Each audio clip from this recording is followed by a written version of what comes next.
तुझे भरोसा नहीं ना, तो फिर जा अपने कमरे में जाकर देख। तेरे पलंग के नीचे तुझे तेरी माँ की हड्डियाँ मिलेंगी। प्रभात दौड़कर अपने कमरे में जाता है और अपने पलंग के नीचे देखता है। वहाँ पर सचमुच एक कंकाल पड़ा हुआ था और उसके शरीर पर जो कपड़े थे वो प्रभात की माँ के थे।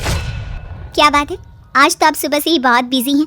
ऐसा क्या लिख रहे हैं? बस एक फैमिली की कहानी लिख रहा था। जैसे हमारी फैमिली है ना, तुम, माँ और मैं, लेकिन थोड़े अलग तरीके से, क्योंकि ये कहानी हॉरर है और इसमें जो आदमी है ना, मैंने उसकी बीवी को मार दिया है। मतलब कहानी में ऐसा लिखा है। और जानती हो, उसके बाद जो बीवी है ना, वो एक बुरी आत्मा बन जाती है। क्या बेटा, इस तरह की डरावनी कहानियाँ क्यों लगता है? तो जानता है ना, हम जो सोचते हैं, जो लिखते हैं, हमारा दिमाग पूरा दिन वैसा ही होता रहता है। माँ, परेशान होने वाली क्या बात है? राइटर हूँ मैं, मेरा तो काम है कहानियाँ लिखना। और वैसे भी ये सिर्फ एक कहानी है माँ, कोई सच नहीं है। उसके बाद कुछ दिन बीत जाते हैं। एक रात प्रभात को अपने ऑफिस से लौटने में देरी हो जाती है। रात के लगभग 12 बजे हुए थे। प्रभात जैसे ही अपने घर पहुंचता है, उसने देखा कि उसकी पत्नी दुर्गा डाइनिंग टेबल पर उसका इंतजार कर रही है। आ गए आप? कब से आपका इंतजार कर रही थी। देखिए ना, खाना भी ठंडा हो गया है। अरे दुर्गा, आज तुमने अपने इतने लंबे लंबे बालों को खोलकर क्यों रखा है? तुम तो हमेशा अपने बाल बांध कर रखती हो। वो क्या है ना प्रभात, जब इंसान अपनी जिंदगी से मुक्त हो जाता है ना, तो उसे दूसरे सारे बंधन खोल देने चाहिए। इसलिए मैंने अपने बालों के बंधन भी खोल दिए। ये तुम किस तरह की बातें कर रही हो? तुम ठीक तो हो? मैं बिल्कुल ठीक हूँ प्रभात। अच्छा चलो खाना खाओ। वो क्या है ना दुर्गा, मुझे भूख नहीं है, ऑफिस में कुछ खा लिया था। कोई बात नहीं, मैं तुम्हारे लिए एप्पल काट देती हूँ, एप्पल खा लो। नहीं दुर्गा, मुझे नहीं खाना है, मेरा मन नहीं है यार। तभी अचानक से दुर्गा अपने हाथ में एक बड़ा सा चाकू लेकर प्रभात पर हमला कर देती है। प्रभात अपने आप को बचाने की कोशिश करता है। आज मैं तुझे नहीं छोड़ूंगी, तुझे अपने साथ लेकर जाऊंगी अपनी दुनिया में। ये क्या बोल रही हो तुम? तुम्हारा दिमाग खराब हो गया है? आखिर तुम हो कौन? दुर्गा अपनी गर्दन टेढ़ी करते हुए बोलती है। मैं दुर्गा हूँ, तुम्हारी पत्नी। ध्यान से देखो मेरी आंखों में। प्रभात बुरी तरह से डर जाता है और घबराहट में वो चाकू अपनी पत्नी के पेट में मार देता है। उसकी पत्नी की वहीं के वहीं मौत हो जाती है और उसकी चीख की आवाज सुनकर उर्मिला दौड़ते हुए बाहर आती है। ये तुमने क्या किया प्रभात? तुमने अपनी पत्नी का खून कर दिया। लेकिन तू तो उसे बहुत प्यार करता था बेटा। तूने बहू को क्यों मार डाला? माँ, ये आपकी बहू नहीं थी, इसके अंदर कोई बुरी आत्मा घुसाई थी। मैं नहीं जानता ये सब कैसे हो गया, लेकिन वो मुझ पर हमला कर रही थी, मुझे मारने की कोशिश कर रही थी। माँ, मैंने कुछ नहीं किया। ये तूने क्या कर दिया बेटा? दुर्गा ने मुझे कहा था कि वो तेरी कहानी को उस कैरेक्टर की तरह एक्टिंग करके तुझे डराने की कोशिश करेगी। अरे वो तो तेरे साथ मजाक कर रही थी।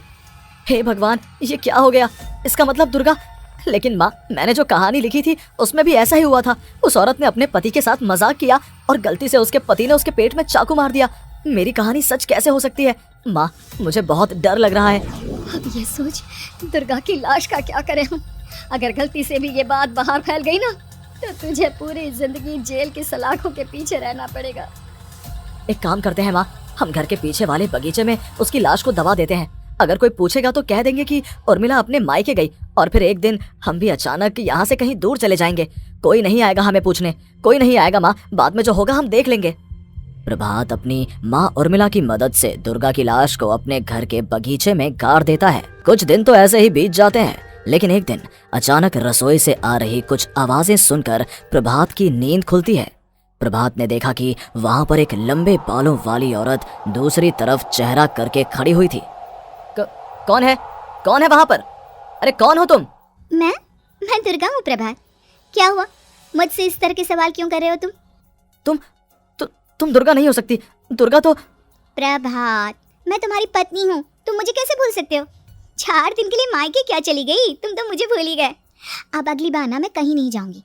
पता चला तुमने तो मुझे पहचानने से ही इनकार कर दिया। नहीं, तुम दुर्गा नहीं हो सकती। तुम दुर्गा हो ही नहीं सकती। मैं जानता हूँ ये सब क्या हो रहा है। मैंने अपनी कहानी में लिखा था कि उस आदमी की पत्नी की मौत के बाद एक बुरी आत्मा उसका रूप लेकर उसके घर में आ जाती है। तुम वही हो ना? और अचानक से खूबसूरत दुर्गा का चेहरा काला पड़ जाता है। उसकी आंखें लाल हो जाती हैं और पूरे शरीर पर बाल, लंबे नुकीले नाखून, उसके दोनों पैर उल्टे हो जाते हैं और बेहद डरावनी आवाज में वो चिल्लाकर कहती है, बुरी आत्मा, मेरा खून करके मुझे अपने ही घर में गाड़ कर तू मुझे बुरी आत्मा कह रहा है। मैं तुझे छोड़ूंगी नहीं। और अचानक से प्रभात के घर में बेहद डरावनी आवाजें गूंजने लगती हैं। घर में चारों तरफ बहुत सारी बुरी आत्माएं नजर आने लगती हैं। प्रभात घबरा कर अपनी माँ को आवाज देता है, माँ कहाँ है आप? जल्दी आइए माँ, देखिए ना ये सब क्या हो रहा है। प्रभात ने देखा कि अचानक से उसकी माँ कमरे से दौड़ कर आती है। क्या हुआ प्रभात? और ये लोग कौन है? इन सब की गर्दन टेढ़ी क्यों है? इनके बाल खुले हुए। प्रभात, ये सब लोग तो मुझे मरे हुए नजर आ रहे हैं। हाँ माँ, ये सब लोग मरे हुए ही हैं और ये ठीक वैसा ही हो रहा है जैसा मेरी कहानी में हुआ था। लेकिन मेरी कहानी के हिसाब से तो आप भी।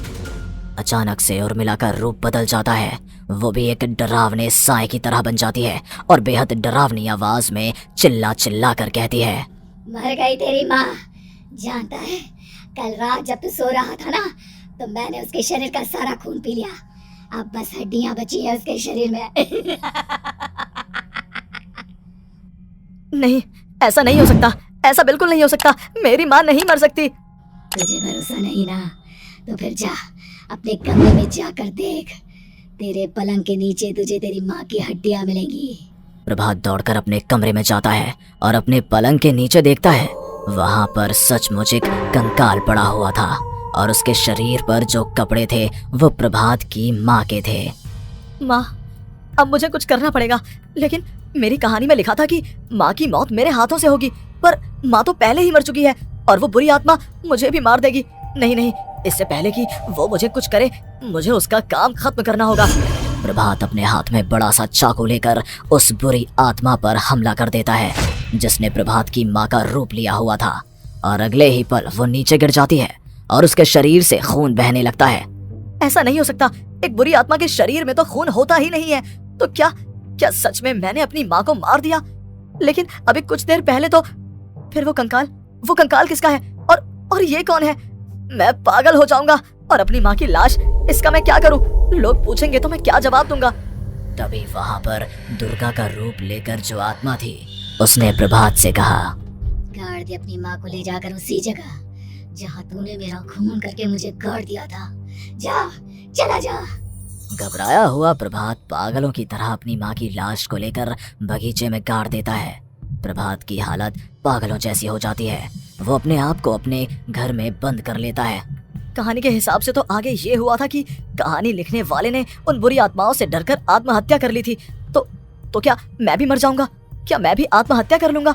एक काम करता हूँ, मैं अपनी कहानी का अंत बदल देता हूँ। हाँ, ये मैंने पहले क्यों नहीं सोचा। मैं लिख दूंगा कि कहानी को लिखने वाला आत्महत्या नहीं करता, बल्कि कहीं दूर जाकर नए सिरे से अपनी जिंदगी शुरू करता है। यही सोचकर प्रभात ने अपनी लिखी हुई कहानी को बाहर निकाला और उसे पढ़ना शुरू किया। ये देखकर वो हैरान रह गया कि कहानी का क्लाइमैक्स तो किसी ने पहले ही बदल दिया था। ये क्या? इसमें तो लिखा हुआ है कि आखिर में उस लेखक की पत्नी और माँ दोनों बगीचे में जिंदा दफन थे। बुरी आत्माओं ने उनको कैद करके रखा था और वो लेखक अपनी माँ और पत्नी दोनों को जिंदा बाहर निकाल लेता है। लेकिन ये सब लिख किसने दिया? प्रभात दौड़कर बगीचे में जाता है और वहाँ पर खुदाई करना शुरू कर देता है। प्रभात देखता है कि वहाँ पर लकड़ी के 2 बड़े संदूक हैं और उनके अंदर से आवाजें आ रही हैं। प्रभात बचा लो मुझे। अगर थोड़ी देर और होगी तो वो मुझे छोड़ेगी नहीं।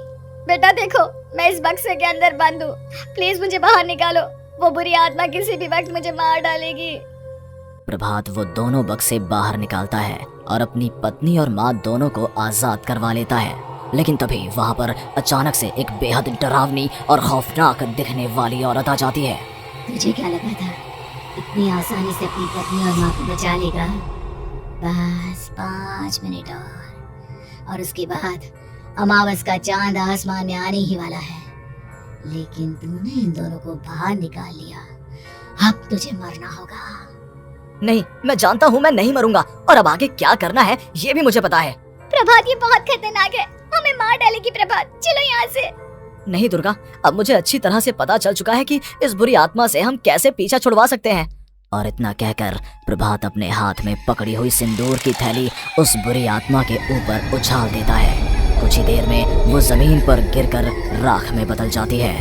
ये सब क्या हो रहा था? बेटा, ये सब तुम्हारी लिखी हुई इस कहानी की वजह से हुआ है ना? नहीं माँ, पहले मुझे भी ऐसा ही लगा, लेकिन बाद में पता चला कि बरसों पहले हमारे इस बगीचे की जमीन के अंदर किसी को जिंदा गाड़ दिया गया था और बस उसी औरत की आत्मा हमें परेशान कर रही थी। उसी ने मेरे शब्दों में जान डालकर उस कहानी को जिंदा कर दिया था। मुझे माफ कर दो प्रभात, मैंने आपकी कहानी के साथ छेड़छाड़ की थी और उसे बदल दिया था। माफी मांगने की जरूरत नहीं है दुर्गा। तुम्हारे उस बदलाव की वजह से ही आज हम सब जिंदा हैं, क्योंकि आखिर में कहानी में वो हुआ जो तुमने लिखा था।